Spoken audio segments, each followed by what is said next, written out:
এখন বাজে রাত 9টা। আমাকে খেতে ইচ্ছে হচ্ছিলো ম্যাগি। সন্ধেবেলা থেকে খুব বৃষ্টি হচ্ছিল, তাই বাইরে বেরোতে পারিনি।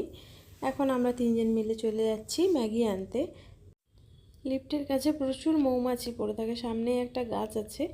সন্ধেবেলা লাইট জ্বললে ওর মৌমাছিগুলো এখানে চলে আসে। আমার বেটু খুব ভয় পায়, তো ও চলে গেল সিঁড়ি দিকে। ওইদিকে কোনো মৌমাছি ছিল না, তো ওর পাপার সাথে সিঁড়ি দিকে নেমে এলো। আমি লিফটে এসে আমরা এখন বেরিয়ে পড়েছি মোড়ে। এই দেখুন, আমরা ওইখানে পৌঁছে গেলাম।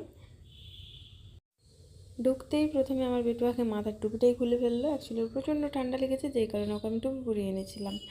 বাইরে ঠান্ডা ঠান্ডা আবহাওয়াটা আছে, বাচ্চাদের এই সময় বাইরে বের করলে একটু ঠান্ডা সর্দি হবেই, তো ওকে একটু সেফটির জন্যই টুপিটা পরিয়েছিলাম। তো আমরা ম্যাগি তো নেবই, এখন তার আগে দেখিয়ে দিই মোড়ে কী কী পাওয়া যায়।